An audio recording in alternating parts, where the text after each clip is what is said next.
İzmir'e gidiyorum. Bugün İzmir'deki ofisten çalışacağım. Hafta sonu için bazı planlarım var. Saat kaç? 6.30. Alaçatı'ya, Selçuk'a, Şirince'ye, Urla'ya gidebiliriz. Ama şu an çok uykum var. O yüzden bunların hiçbirisini aslında şu an yapmak istemiyorum. Sadece uyumak istiyorum ama bu şu anda mümkün değil. Yola koyulduk artık.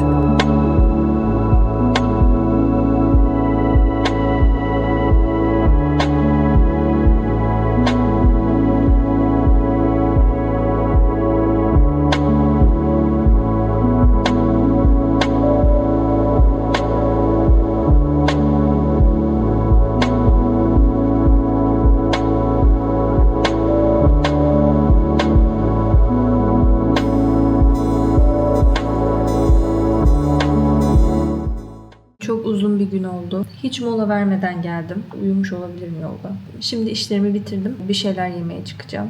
Bu gece İzmir'de kalacağım. Yarın sabah Alaçatı'ya giderim gibi düşünüyorum. Birazcık yüzüp sonra uyuyasım var. Bakalım. İşleri büyük ihtimalle. Yumurtalı ve kaburgalı humus söyledim. Bugün İzmir'deki hostelleri aradım. Dedim ki işte yeriniz var mı? Evet var dediler. Ama sadece karışık odalarda var. Yani sadece kadınların olduğu bir oda yok. Zaten 3 tane falan hostel vardı. Koca şehirde. Aradım hepsine. Paylaşımlı odaların hepsinde kadın erkek karışık seçenek sunuyor. Ben dedim niye böyle yani? Adam bana dedi ki böyle. Yani çok talep olmuyor dedi kadın. Genelde erkekler geliyormuş. Bu da tam Türkiye'ye özgü bir şey yani gerçekten. Hostelde sadece erkeklerin kalması tam da bizim ülkede olabilecek bir şeyden. Böyle kadınların gidip tek başına bir yerde kalması, özellikle de hani hostelde kalması böyle düşünülemez bir şey gibi geliyor herhalde kulağa. O yüzden çok az kadın geliyormuş. Galiba turist gelenler de genelde 2-3 kişi geldiği için otel odası tercih ediyorlar diye düşünüyorum. Ama burada böyle bir seçenek sunmuyor. Bu çok değişik bir şey. Böyle bir şey var. Hani kabulleniş var mesela. Ya burası niye böyle öyle? Hani niye ama? Yani değiştirmek için bir şey yapmak ister misin acaba? Gibi bir durum var. Daha sonrasında ben ofise geri döndüm. Sabah çok erken kalkıp yola çıkacağım için birkaç saatlik ofiste takıldım aslında. Hem daha güvenli, hem daha rahat, hem de kahve bedava.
Burada biraz dinlenip Selçuk tarafına geçmeyi düşünüyorum.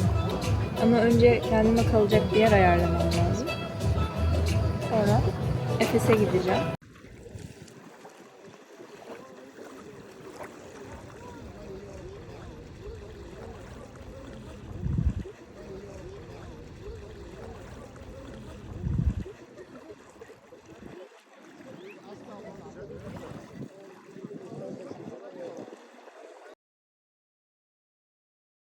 Alaçatı'da biraz yüzdükten ve kendime geldikten sonra Şirince tarafına doğru yola çıktım. Aralarında çok bir mesafe olmadığı için birer saat ara var. İstanbul'da yaşayan birisi için aslında bir saat de pek bir uzun yol anlamına gelmiyor. O yüzden ben buraların hepsini son bir sezonu kapatmadan gitmek istedim. Şirince'de kalma sebebim de Efes'i akşam görmek istememdi. Efes'i gündüz gezmiştim ama gece de gezmek istiyordum. Böyle bir şey başlattılar ya hani gece müzeciliği diye. Bir takım antik kentleri artık akşam da ziyaret edebiliyorsunuz. Güzel ışıklandırma sayesinde akşam ambiyansı çok daha farklı oluyor.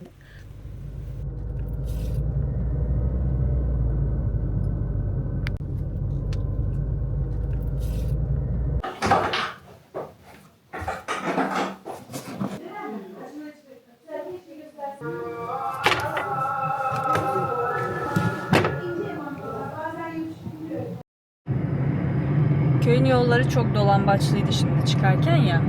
Onun bir de tabii akşamı var. Hiç sevmediğim şey şu, hem çift yönlü hem de virajlı yollar. Araya bir ışık koysalarmış hiç olmazsa iyi olacakmış. Korkmuyormuşum gibi yapayım. Şu anda 16 dakika gösteriyor Efes'e. Çok uzak bir yolda değil yani. Sadece çok karanlık değildir umarım. Okay, ama zaten indik köyden. Bakayım kaç dakika gösteriyor. Şu an Efes'e 14 dakika gösteriyor. Hızlıca gideriz. Umarım birileri vardır. Genelde insanlar oluyordu bu arada. Yani kalabalık oluyordu. Ama bugüne denk gelir, yoktur insan falan. Kedilerle takılırız artık. Neyse. Yok kız, kalabalıkmış bu, baksana. Bayağı insan var. Şimdi sağ salim geldim. Burası epey ışıklı bir yer. Şu an hiç korkmuyorum. Ve kalabalık. Birçok insan var aslında yani. Müze kartımın geçerliliği bitmiş, yenisini aldım. Böyle veriyorlarmış ama. Başka bir şey bulamadım yani. Bakayım. Buyurun geçebilirsiniz.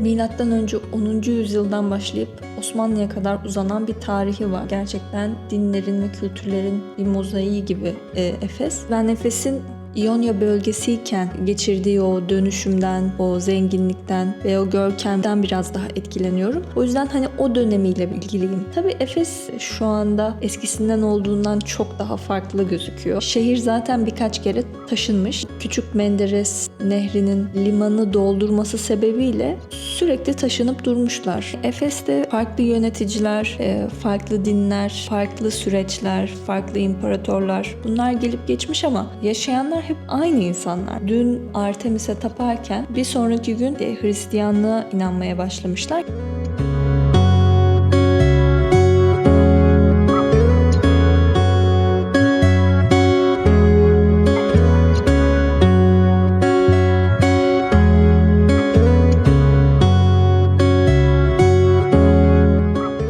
Efes'in iki girişi var aslında. Antik liman tarafından girdiğiniz bir girişi var. Buraya aşağı kapı ya da batı girişi deniyor.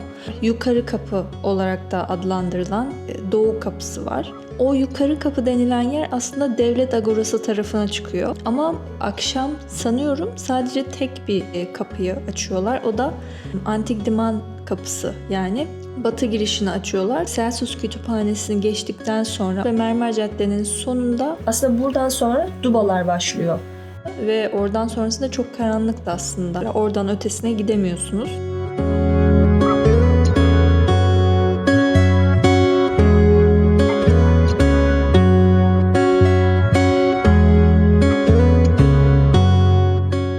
Efes'in bir özelliği de bir filozof yetiştirecek kadar refah seviyesi yüksek bir kent. Heraklitos'un doğduğu yer. No man ever steps in the same river twice, for it's not the same river and he's not the same man. Aynı suda iki defa yıkanamazsın. Her şeyin bir değişim ve bir dönüşüm içinde olduğunu savunan bir filozof.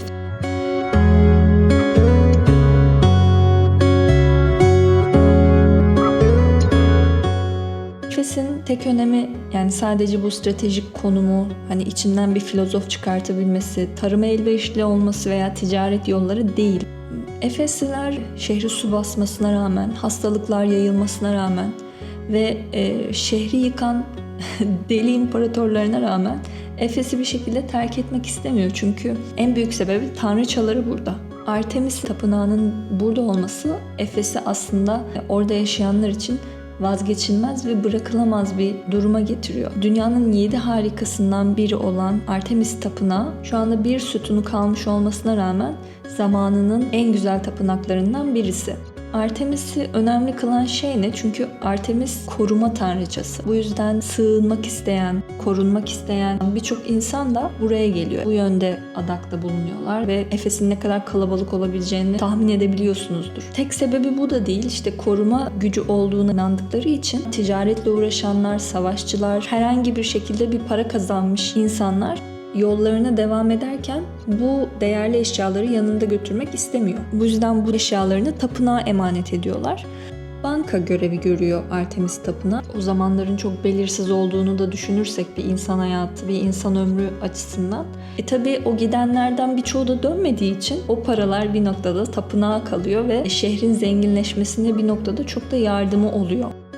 Bu koruma özelliğiyle ilgili şöyle bir hikaye duymuştum. Bir tane imparator var, Herostratos. Hep hatırlanmak istiyor. Aşil de bu yüzden savaşır ya, hatırlanmak için, ün için, isminin yüzyıllarca yaşaması için. Ama bu arkadaş bunu biraz farklı bir yoldan yapıyor ve tapınağı yakıyor. Koca Artemis, koruyan, kollayan tanrıça olarak bilinen tanrıçanın kendi tapınağını koruyamadığını düşününce de çevresinde diğer tapınak mensupları da bununla ilgili söylentiler çıkartıyor. Daha kendi tapınağını bile koruyamıyor, bu nasıl bir tanrıça diye. İçlerinden bir filozof çıkartmış Efesliler de laf konusunda altta kalmıyor. Tabii iyi konuşmacılar, iyi politikacılar. O yüzden onlar da diyor ki bizim tanrıça aslında korurdu orayı ama o akşam başka bir yerdeydi. Neredeydi? Büyük İskender'i doğurmaya gidiyordu. O yangının çıktığı akşam kendi tapınağını koruyamama sebebine buna bağlıyorlar. Çünkü Büyük İskender'i doğurmaya gitmişti. Efesliler bunu yaparak hem tanrıçalarının itibarını kurtarıyor, hem kendi inançlarının ne kadar yüce ve sarsılmaz olduğunu kanıtlıyor, hem de Artemis'in kudreti sorgulanmaz bir tanrıça olduğunu bir kere daha insanlara gösteriyor. Beni bu Efesli Artemis konusunda şaşırtan bir diğer nokta da gerçekten de Efesli bir Artemis'in olması. Ben mitoloji derslerimden Artemis'i çok daha farklı hatırlarım. Elinde oku, yayı, yanında hayvanları, gece saatlerinde sürekli avlanan, daha dişiliği ve savaşçılığı ön planda olan. O şekilde öğrenmiştim. İkonografisi de bu tanıma uygundu. Gördüğüm tüm görsellerde de Artemis'i ben böyle hatırlıyordum. Ama bu resimde de görebileceğiniz gibi bunu Vatikan'da çektim mesela. Bunun tanımında da Efesli Artemis yazıyor. Anadolu'nun ana tanrıça kültünden doğan bir Artemis. Buna medeniyetler farklı isimler söylemiş. Kubaba denmiş, Kibele denmiş ve Efes'te bu hali almış. Bolluk, bereket, koruma tanrıçası olarak görüyoruz Artemis'i burada. Yanında yine aslanları var. Bu yuvarlaklar aslında boğa yumurtası, yani bereket sembolü.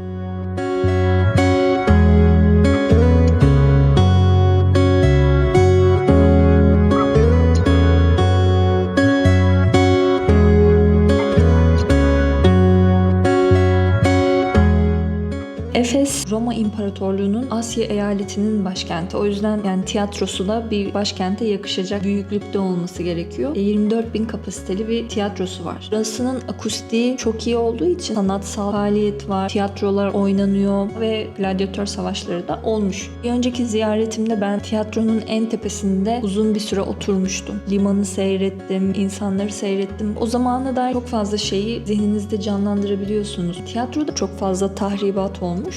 Restore edilmesi gerekiyormuş. Ben de akşam gittiğimde bir restorasyon çalışması vardı.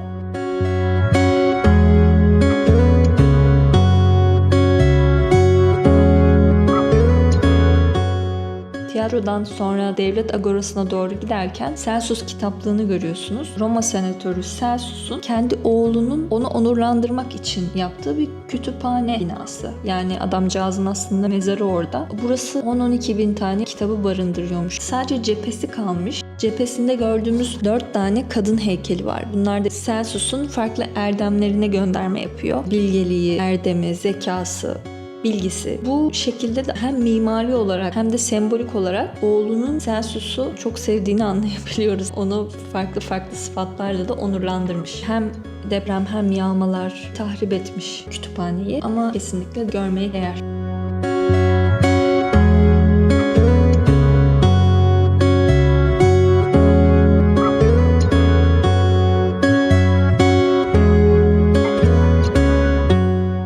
Hayalinizde Efeslilerin nasıl yaşadığına dair çok fazla şeyi canlandırmanıza yardımcı oluyor. O yüzden yolunuz düşerse kesinlikle gidin.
Gece burada nasıl korkmuştu ama. Şu an çok rahat. Ama gece olunca işte ne var ne yok bilemiyorsun. O yüzden bir tık korkuttu. Bir de Efes'te de ışıklar gittikten sonra çıktım. O yürürken her tarafın karanlık olması bunlar da bence biraz beni tedirgin etti.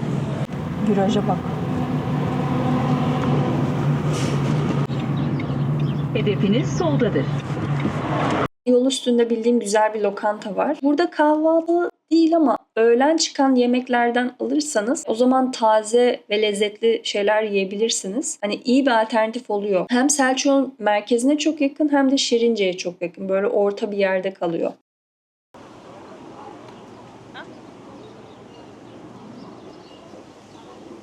Elimden yemen lazım.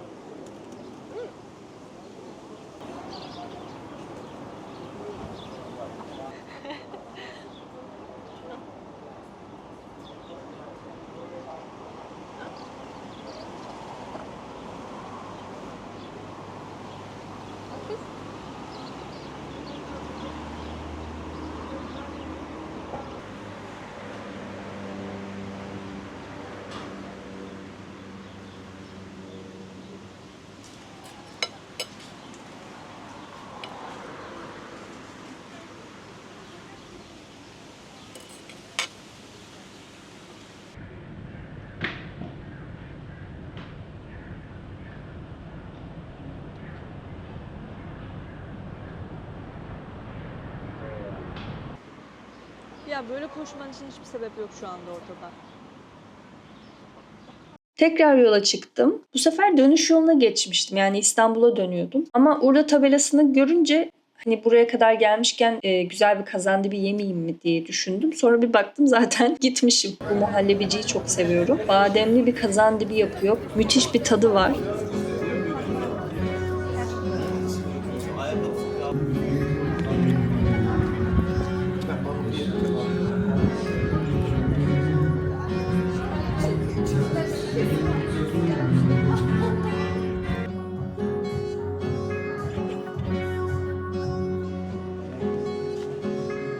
Yeni bir concept store açılmış buraya. Böyle boho chic tarzı ürünleri var buranın.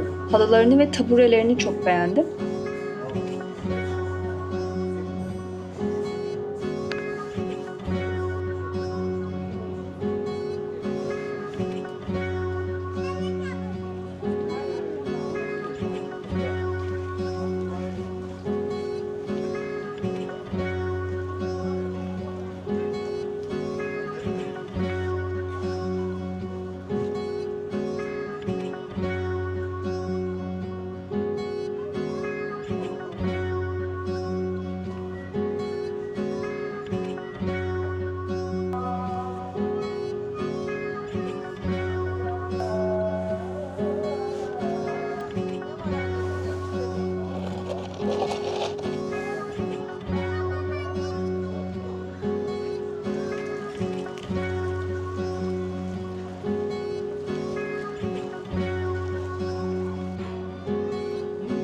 Tabii ben buradan çıktığımda artık akşam saatleri olmuştu. Bir baktım Beğendik abi de açıkmış. Neyse ki içeride son bir enginar yemeği tabağı kalmıştı. Onu da aldım. Kapanışı çok güzel yaptım bu tabakla. Yemek bittiğinde de saat çok geç olmuştu. Yani ne İzmir'e dönebilirdim ne İstanbul'a dönebilirdim. Pek de mecalim kalmamıştı açıkçası. O yüzden Beğendik abideki abilerden bir pansiyon önerisi istedim. Sağ olsunlar hemen yardımcı oldular. Orada ben de tabii kalma işini sorunsuz bir şekilde bulduğum için akşam Sanat Sokağı turumu attım ve otelin kedisiyle biraz takıldık ve ben artık geri döndüm. Tam bir yaza veda hafta sonuydu.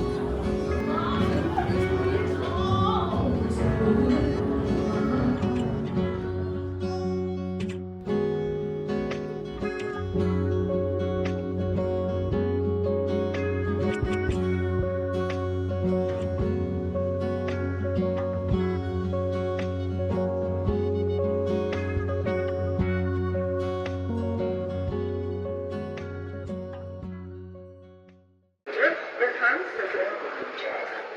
Saçını savuran bahar rüzgarı, hangi zamanlardan ısrar veren, kalbimi kıran rüzgar rüzgarı, sevgilim